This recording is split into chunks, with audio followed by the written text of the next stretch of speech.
mungkin lebih lebih murah ya, lebih murah. Jadi kalau dalam hal pandangan ekonomi ada comparative advantage di situ. Ya.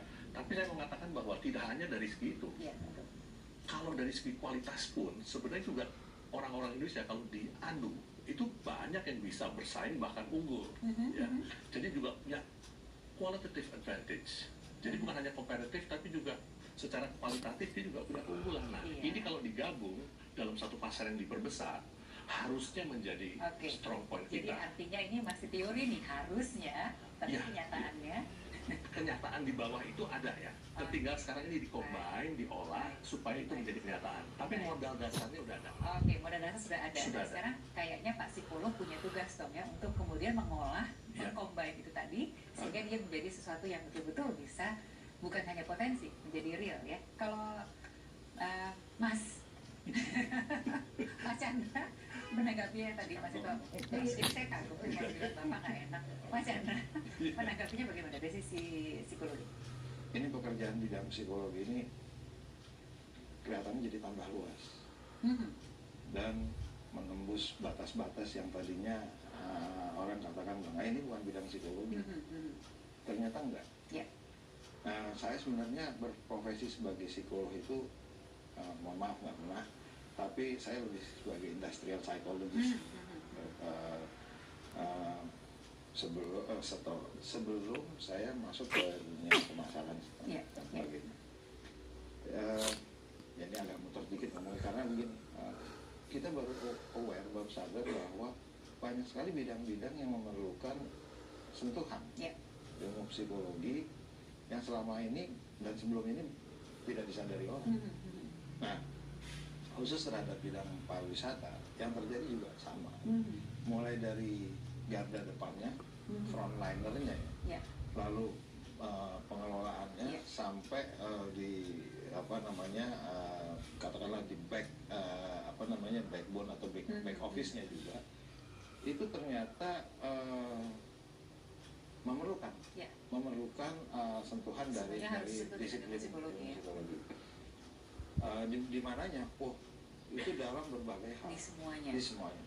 Artinya ilmunya apa sih kalau ini, ilmunya apa sih kalau ini gitu, atau tekniknya apa kalau ini, tekniknya apa kalau ini. Itu ternyata sangat banyak.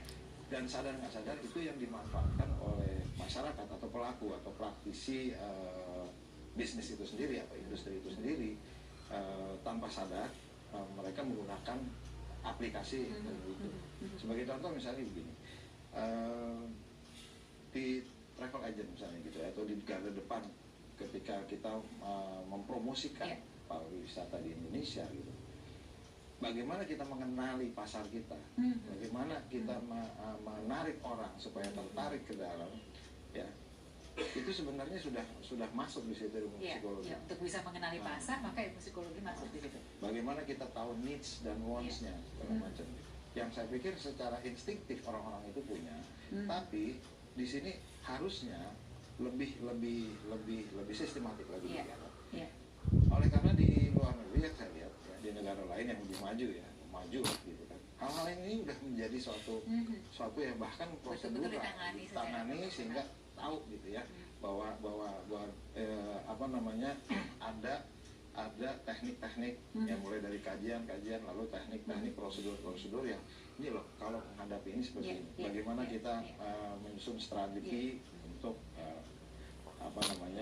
bisa membawa orang-orang dalam untuk menikmati wisata gitu. Saya rasa jadi artinya pemanfaatan potensinya itu betul-betul sudah dimaksimalkan gitu ya. Jadi apakah itu kembali ya ke Mas Tito? Jadi apakah itu artinya bahwa selama ini Indonesia masih belum melakukan itu kalau dari kacamata Mas Tito? Menurut saya bukannya belum, mungkin belum cukup. Belum cukup. Karena aspek potensi tadi, ya, seperti saya setuju bahwa aspek potensi tadi memang harus ada pendekatan sistematis untuk mengasahnya sehingga itu menjadi kompetens. Kompetensi yang memenuhi kebutuhan dan tuntutan dari industri.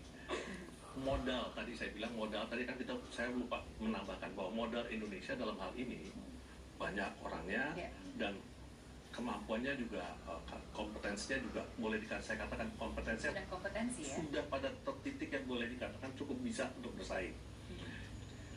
Saya setuju dengan Mas Tito tadi yang mengatakan bahwa memang inisiatifnya sudah dilakukan atau bukannya belum kok belum cukup memang ya artinya belum optimal karena hal-hal yang seperti ini seringkali tidak tersentuh di tingkat-tingkat atas gitu.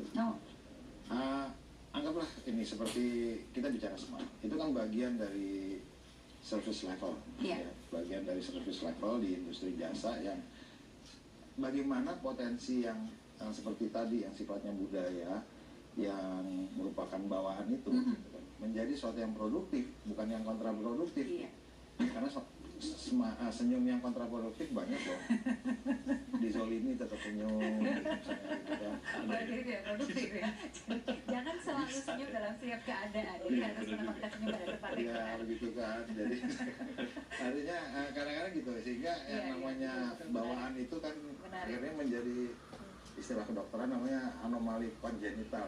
Kelainan bawaan. Baik, tampaknya kita harus mengelaborasi bagaimana memanfaatkan potensi yang baik ini betul-betul menjadi konstruktif, tidak menjadi destruktif. Ya mungkin tidak hanya cukup comes from the heart, tapi from the mind juga. Ada lebih kuat. Nah, untuk bisa mengelaborasi ini, kita perlu waktu sebentar untuk berpikir. Supaya jawabannya lebih mantap, kita akan juga sebentar, Mas Tito, Mas Chandra, dan kita akan lanjutkan pembicaraan setelah yang berikut ini.